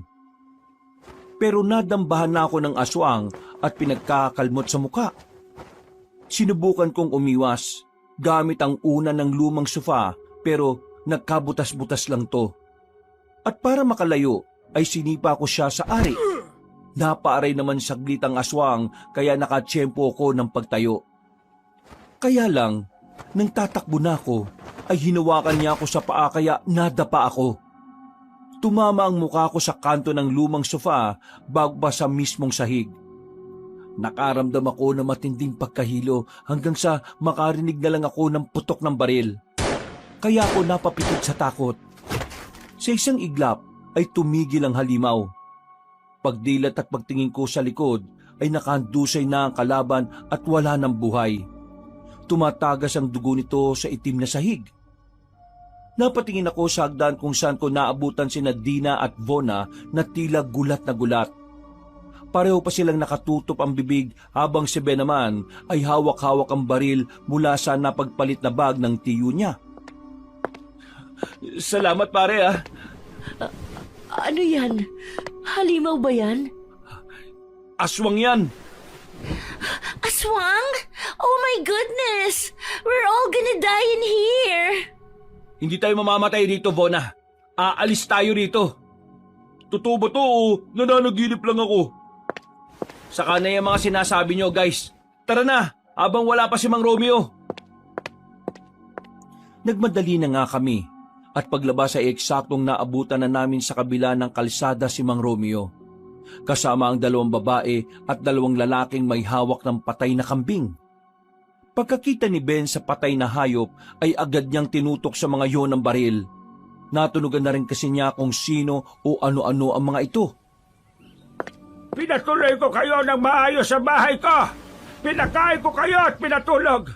Pero itong igaganti nyo sa akin, pinatay nyo ang isa sa mga taga-barya. Siya ang unang sumugod sa akin. At saka, huwag kang magkunwaring mabait. Alam ko naman na kaya mo kami pinatuloy dahil may plano ka sa amin. Ginawa nyo rin na masama si Vona. Kaya patas lang tayo, Mang Romeo. 2 buhay na ang kinuha nyo sa amin. Dahil dyan, 2 buhay na rin ang mawawala sa inyo. Pero, nagbago na ang isip ko. Dahil hindi lang 2, kundi lahat kayo ay kukunin ko. Mag-unahan na lang tayo, Mang Romeo. Matapang ka ha. Sige, subukan niyo lumapit. Matutulad kayo ron sa isang aswang sa loob na sinargo ko ulo. Sa totoo lang ha, ngayon lang ako magpapasalamat sa Uncle Jamin ko. Ngayon ko lang napagtanto na may saysay din pala yung palaging pagsasanay niya sa akin nung bata pa ako. Magagamit ko rito yung firing. Kaya huwag kayong magkakamali. Hindi niyo alam kung ano ang mga dala ko ngayon rito. Narinig niyo ba yon? Kaya walang gagalaw sa inyo hanggat hindi kami nakakalayo. Dahil sinisiguro ko sa inyo na may hindi magandang mangyayari kapag sinundan nyo kami. Nagngit-ngit na lang sa galit si Mang Romeo, Kabanong, at tinayaan niya na kami. Pagsakay namin ng kotse ay kaagad kong binuhay ang makina at umalis sa lugar na yon. Nilingon ko pa sila sa pamamagitan ng side mirror at wala ngang gumagalaw. Pero kahit na nakalayo na kami, pakiramdam ko'y parang meron pa rin kakaiba. Parang may hindi pa rin tama na hindi ko rin maunawaan. Nakalayo na kami sa magarang bahay at mga kabahayan pero ang kaba naming 4 ay makikita pa rin sa mga mukha namin. Maya-maya pa ay nakita nga namin sa hindi kalayuan ang lumang arko. Sinyalis yon na papalabas na kami sa Baryo Silim. Pero nagulat na lang kami. nang may mga taong humarang sa gitna ng daan. Hindi ko tuloy alam kung ano ang gagawin ko. Kung itutuloy ko ba ang pagmamaneho o ihihinto. Pare, iarurot mo! Alam naman natin pareho na hindi mga normal na tao mga yan. Huwag ka na mag-alinlangan. Sige, mag-seatbelt kayong lahat ah. Mas binilisan ko nga ang pagmamaneho habang natataranta ang dalawang kababaihan sa passenger seat sa pag-aayos ng kani-kanilang mga sarili. Nakikita ko matinding takot sa mga mata nila. Kaya nagpakatapang din ako katulad ni Ben. Nang malapit ko nang mabundol ang higit 3 tao, ay nagulat na lang kami na may biglang kumalampag. Malakas ang naging tunog at parang may kung anong tinamaan ng sasakyan. Napapikit kami saglit at muntik nang mauntog ang mukha ko sa manibela. Pagdilat ng mga mata ko at pagkaharap ko ay hindi ako makapaniwala sa nakita. Sigurado kong ganun din ang mga kasama ko. Nakaharang si Kuya Logro sa amin. Pinipigilan niya ng 2 mga kamay ang unahan ng sasakyan. Kahit anong pilit kong itodo ang makina, pero umiikot lang ng umiikot ang gulong na parang kumikiskis lang sa kalsada. Pagkalaon ay nakarinig kami ng malakas na pag-ungol. Ungol na parang galing sa kailaliman ng lupa. Sabay-sabay din naming nakita kung paano siya magpalit ng anyo bilang isang halimaw. Unti-unting napunit ang kanyang damit at halos panloob na lang ang natira. Tumubo ang nangingitim na mga balahibo na tila lubulukob sa kanyang katawan at mukha. Nanlisik ang mga mata niyang namumula. Umusli ang matutulis na pangil. Naglalaway na dila at patayong tenga na parang sa aso. Umaba din ang nguso at ilong niya, saka umungol ng pagkalakas-lakas habang pinipigil ang sasakyan. Dahil dito ay nakita kong umusok na ang unahan ng kotse na parang nag-overheat. Mas lalong nataranta ang mga kasama ko, lalo na ang mga kababaihan. Narinig kong nag-iiyakan na sina Dina at Vona. Anong nangyayari, pre? Itodo mo na! Kanina pa nakatodo, pre. Sadyang malakas lang si Kuya Logro. Ano nang gagawin natin? Umuusok na rin yung unahan ng kotse, oh. Baka umapoy pa yan at madamay tayo rito. Lumabas na tayong lahat, guys! I don't wanna go outside. Papatayin tayo ng mga yan kapag lumabas tayo rito. Pero wala nang ibang paraan eh. Mga kasama, hindi ko po. Kapit, guys! Gulat na gulat at takot na takot kaming apat ng tila iangat ni Kuya Logro ang unahan ng kotse. Pagkalaon ay sa kanya to hinawi pakaliwa. Dala na rin ng takot at pagkataranta kaya hindi ko na nakontrol ang manibela. Bigla na lang din kasing namatay ang kotse. Gawa na matinding pag-usok na parang aapoy na. Bumalandra kami sa kanang bahagi ng taniman at sa kasamaang palad ay bumaliktad ang kotse. Mas lalong nataranta si Vona kaya inalo-alo siya ni Dina. Tanggalin niyo na yung mga seatbelt, guys! Labas na! Bago pa ito umapoy! Dali! Mabilis kaming nakalabas ni Ben. At habang inahatak niya ang bag na naglalaman ng mga tamang panglaban sa mga kaaway ngayon, ako naman ay tumulong sa 2 babaeng kasama namin. Nang makalabas na rin si Dina at Vona, ay saka naman biglang umapoy ang sasakyan. Dali-dali kaming lumayo dito, pero mula sa likuran ay dumating na ang 3 kalalakihan na unti-unti na ring nagpapalit ng anyo bilang aswang. Mga kasama! Yuko! Bilis! Pagtingin namin kay Ben ay nagulat kami sa hawak ng baril, kaya inakbayan ko kagad si Dina at Vona sa kasapilitang pinayukod. Nagpaputok kagad ng baril ang kaibigan ko. Sapul kagad ang 2 pero naging mailap ang 3 aswang. Nagtago yun sa mataas na palay at hindi na namin nakita. Takbo na, guys! Bilis! Bago pa dumating yung parang asong ulol na asong na si Kuya Logro! Dali! Sumunod kayo sa akin!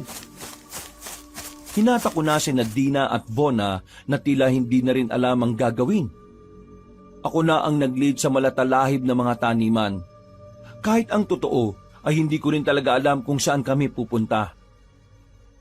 Napatigil lang ako nang makarinig ng paggaralgal na pag-ungol ng kung sino mula sa kung saan. Napamasid ako sa paligid hanggang sa mapatingala sa makulimlim na langit. Huwag kayo mag-iingay. Nasa malapit na lang ang aswang. Narinig niyo ba? I wanna go home. Please. Manahimik ka muna, please, Vona. Pakiusap naman. Umalis na tayo rito. I don't wanna die here.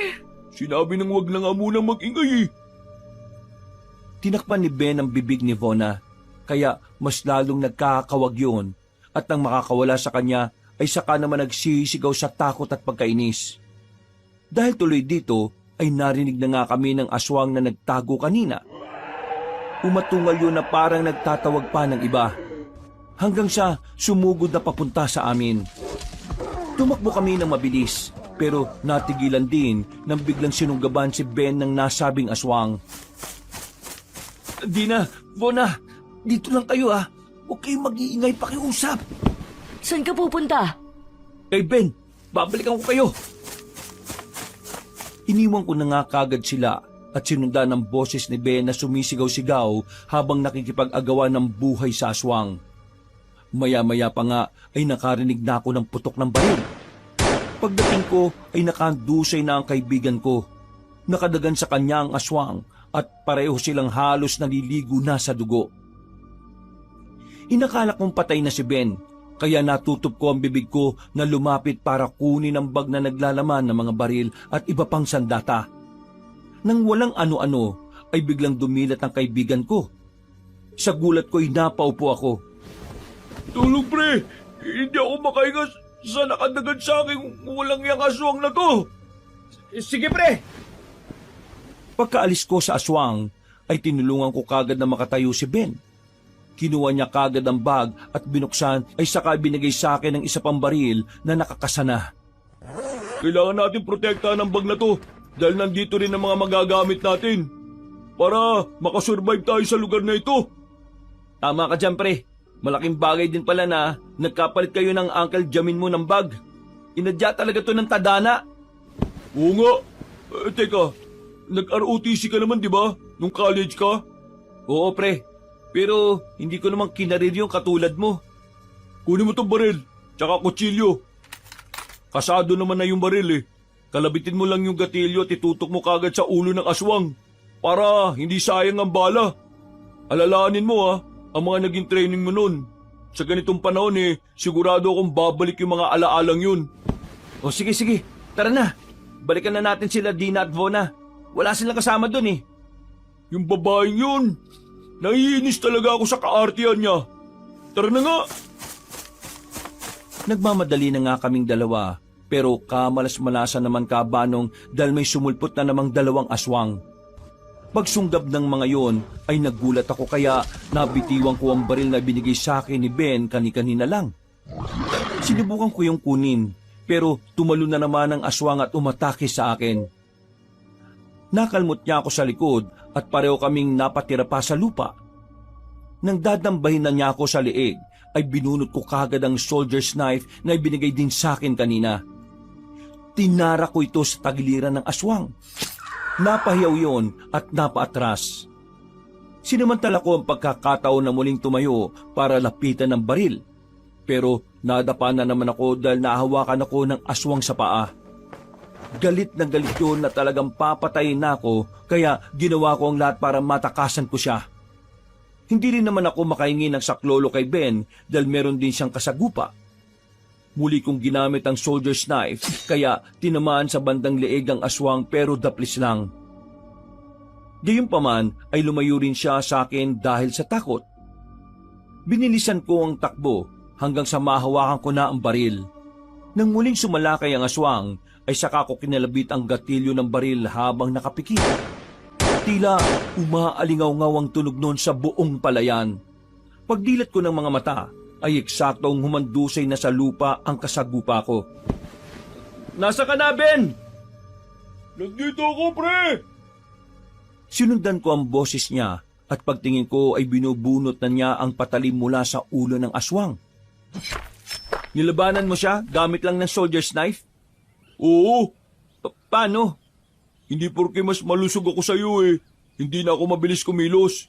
Sabi ko naman sa'yo, di ba? Hinasa ako ng tiyo kong sundalo. Hindi lang ako makapaniwala. Ibang-iba ka sa opisina natin eh. Ah, ganun ba? Wala rin naman kasing nagtatanong kaya hindi ko na lang din sinabi. Ay, siya nga pala. Hindi tayo dapat mag-aksaya ng bala ng baril. Dahil hindi tayo sigurado kung gaano karami ang aswang sa lugar na ito eh. Kaya kung kaya mong pumatay gamit ang soldier's knife, gawin mo pre ha. Oo, sige pre. Natigilan na kami sa pag-uusap dahil narinig na namin ang pagsigaw ni Nadina at Vona. Matapos namin magkatinginan ni Ben ay tumakbo na kagad kami.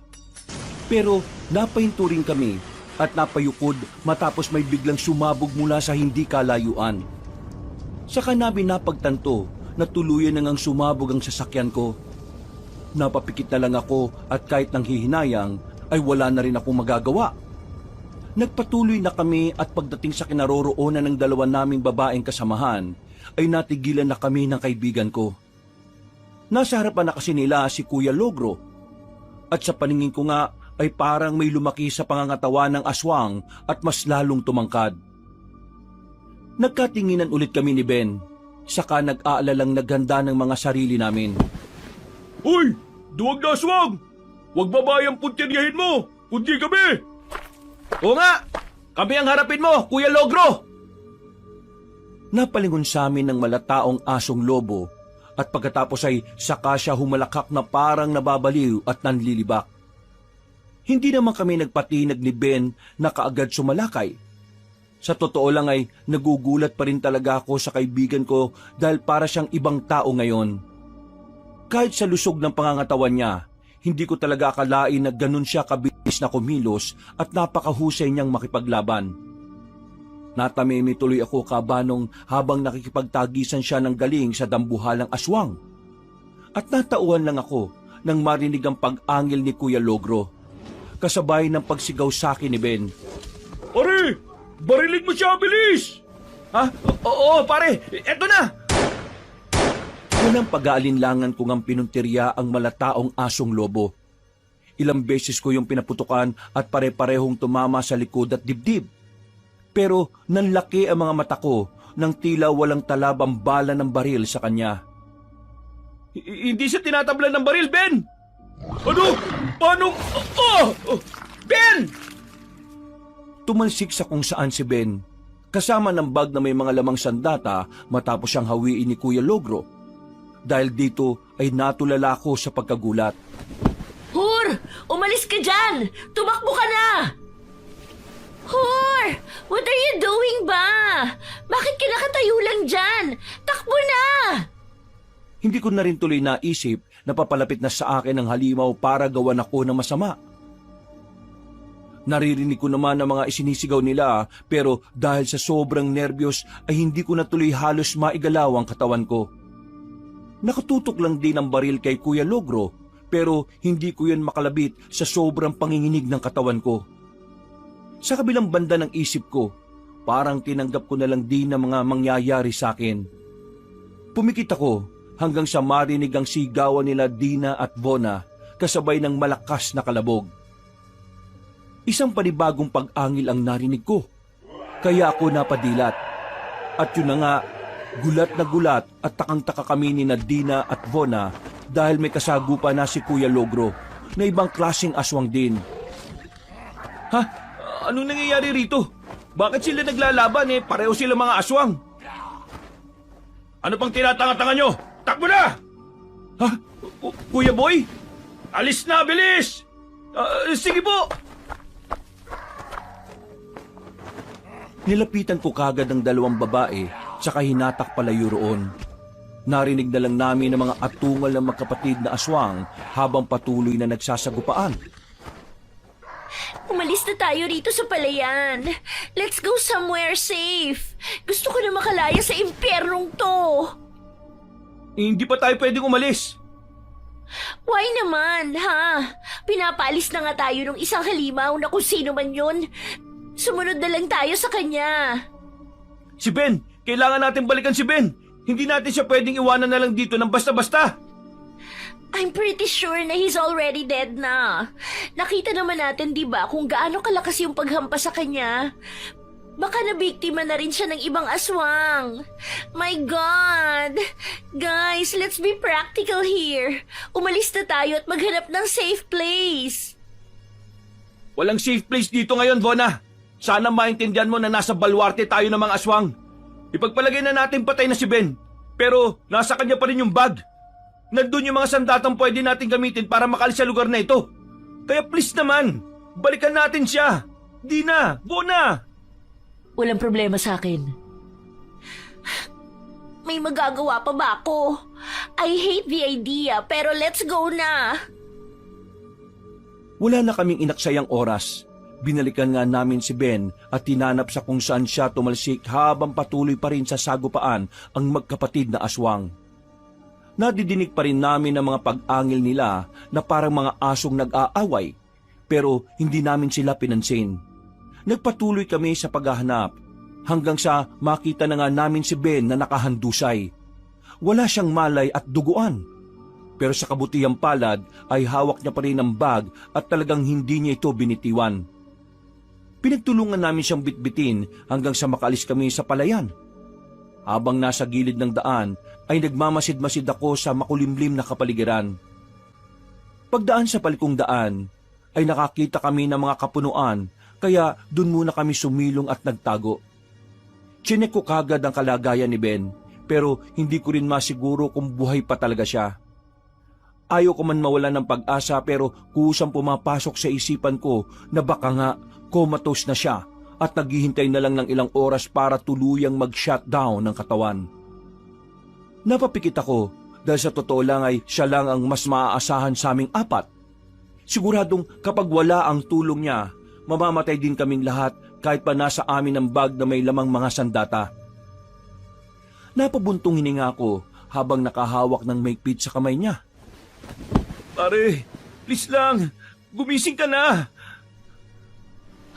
Hur, may paparating. Magsitago tayo, bilis! Diyos ko po, baka patayin na nila tayo. Utang na loob naman, Vona. Huwag ka namang gagawa ng ingay kung ayaw mong mapahamak tayo. Magtago ka na lang dyan at takpan mo ang bibig mo. Hindi nyo na kailangan magtago. Ako lang to. Kuya Boy! Paglapit sa amin ng Ginoong Bulag ng isang mata, ay saka lang namin nakita ang buong kabuuan niya.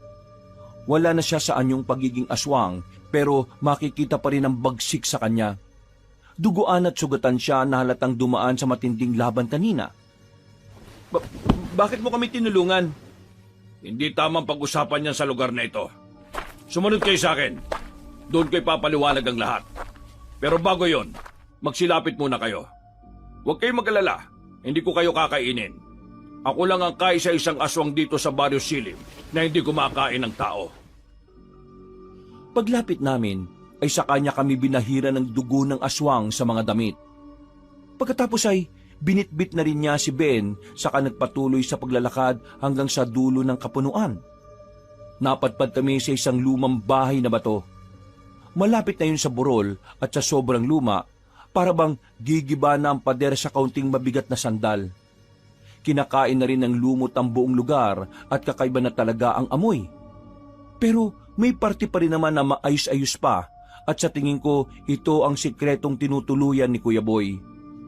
Nilapag niya muna si Ben, saka nag-ayos ng kung ano-anong mga dahong panlunas. Nang okay na ang mga gagamitin niya, saka siya humarap sa amin na nakatingin lang at naghihintay sa kanyang gagawin.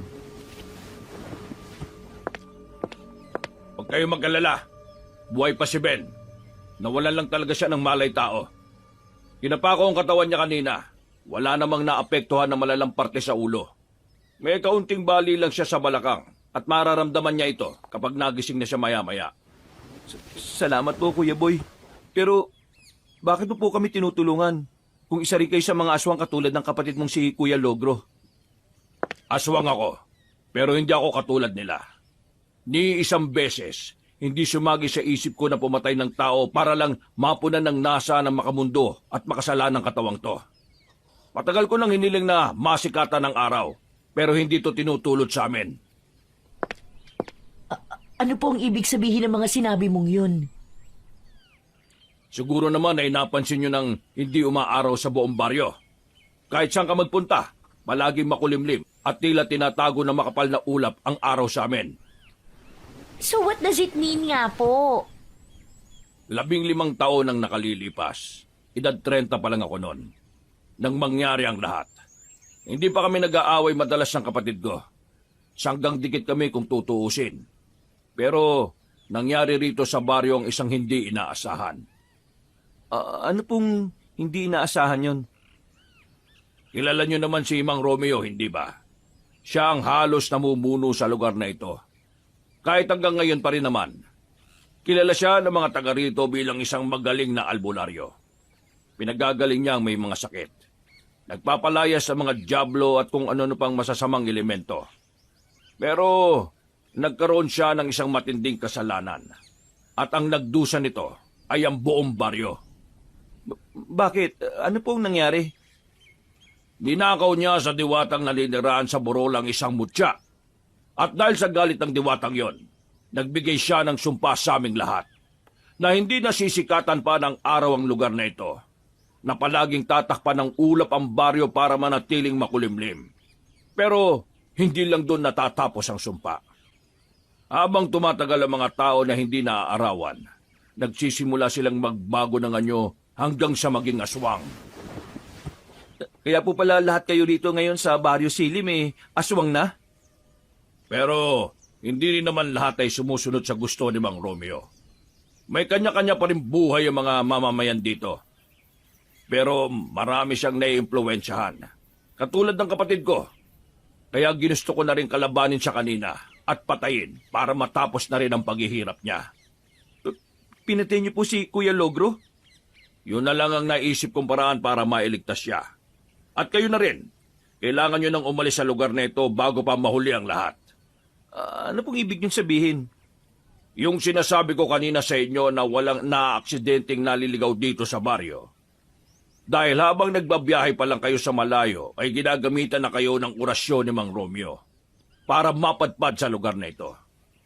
Dahil sa kapal ng ulap na lumulukob dito sa lugar na ito, wala na halos nakakakita pa o para bang nabura na sa mapa. Sa palagay ko nga limot na rin ang mga tao ang tungkol sa lugar namin.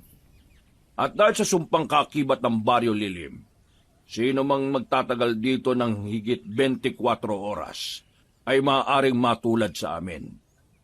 Kung hindi kayo makakain ng aswang, magiging aswang din kayo kalaunan. At kapag nangyari yon, hindi na kayo makakalabas sa lugar na ito. Dahil sa oras na maaarawan kayo, siguradong katapusan nyo na. Oh my God! Ayoko maging aswang! Umalis na tayo rito, Hor! Di na! Tama ang sinabi ng kaibigan nyo. Umalis na kayo sa lugar na ito. Tutulungan ko kayo. Pero bago yon, kailangan ko munang gamutin itong kaibigan ninyo. Matagal pa po ba yan? I think we need to hurry na. Aabot din ng kalahating oras. At sa loob din ng oras na yon, posibleng mahanap na tayo ng grupo ni Mang Romeo. Pwede naman ang sinasabi mo, pero may posibilidad na mamatay ang kasama niyo kapag hindi siya naagapan. Kayang-kaya ko siyang pagalingin at gisingin, dahil ako ang tagapagmana ni Mang Romeo pagdating sa panggagamot. Shucks! Bakit hindi na lang natin ipagamot si Ben sa ospital na mapupuntahan natin?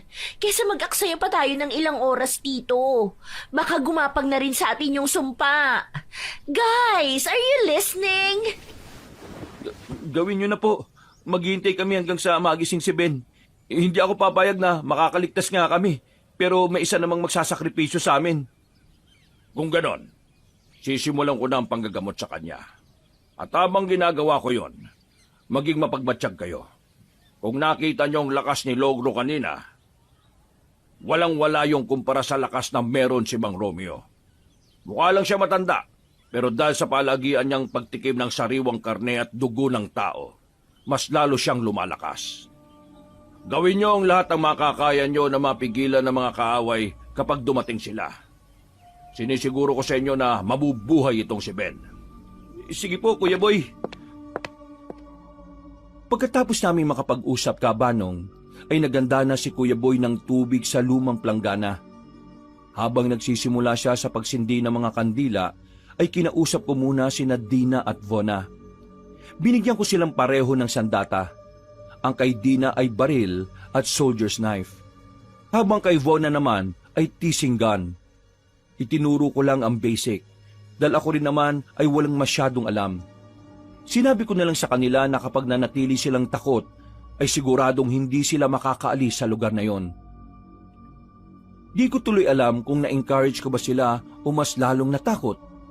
Maya-maya pa, nang magsimula na si Kuya Boy sa pagriritual, ay pinagmasdan na namin siya. Ganun pa man, ay mas naging mapagmatsyag kami sa paligid. Dahil nararamdaman ko na naman ang kakaibang ihip ng hangin. Ganitong-ganito pa naman yon nang madiskubre ko ang sikreto ni Mang Romeo. Isa-isang nilagay ni Kuya Boy ang mga halamang gamot sa lumang planggana. Pagkatapos ay hinalo-halo niya ito. Saka pinataka ng kandila ng 3 beses.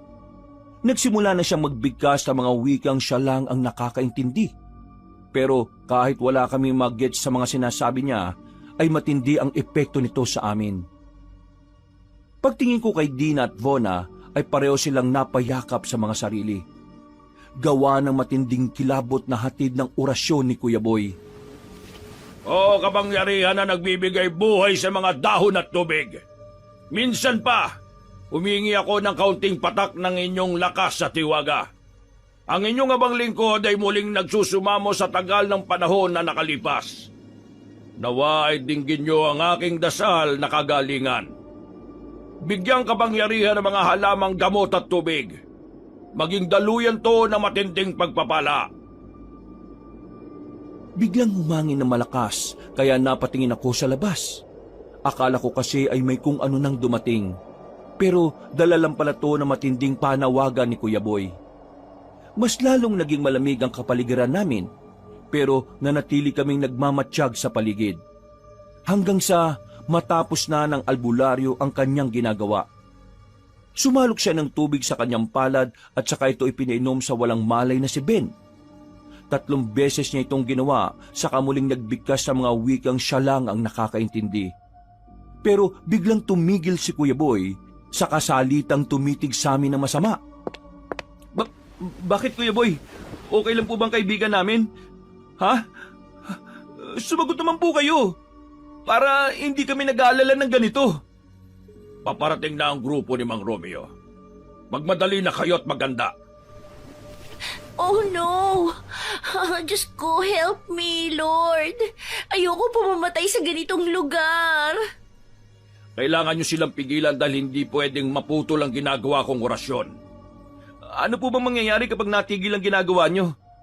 Posibleng hindi na magising ng tuluyan si Ben. Ayaw niyo namang mangyari yon, hindi ba? Kaya maganda na kayo. Malapit na sila rito. Nauna na nga akong lumabas, kahit ang totoo ay takot na takot din talaga ako. Nagpagala-gala pa ako ng tingin sa paligid. Bago sa langit at katulad ng dati ay makulimlim pa rin ang paligid. Katulad ng sinabi ni Kuya Boy, hindi ito nagbabago.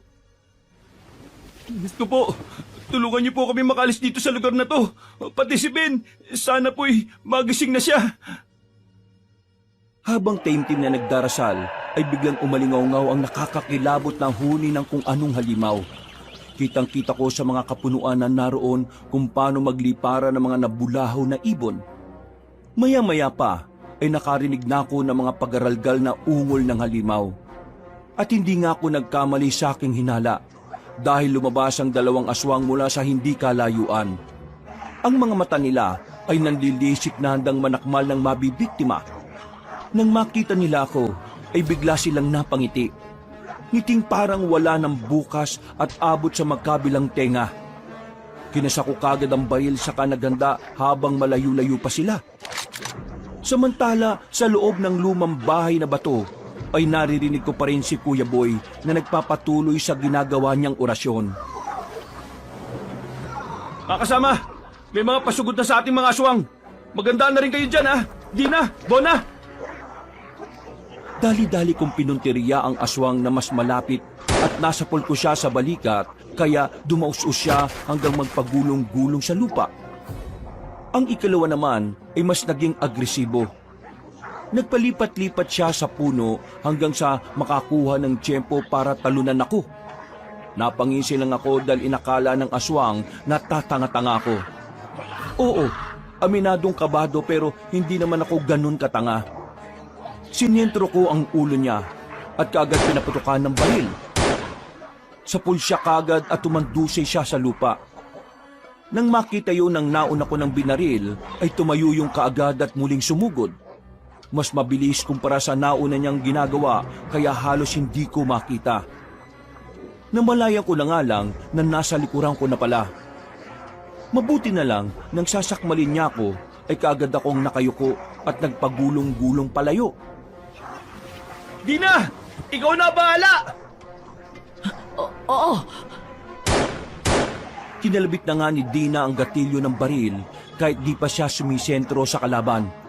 Dahil dito ay nakaiwas ang pinupuntirya niyang aswang at kamuntikan patuloy akong tinamaan.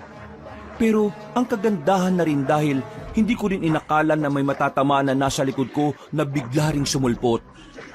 Kaplog yun sa mata na kaagad humandusay sa lupa. Sinamantala ko rin ang pagkakataon, Kabanong. Habang gulat na gulat ang aswang kanina, sumugod na ako. Kung saan-saan ka nakatingin, aswang! Nandito ako, oh! Itong sayo!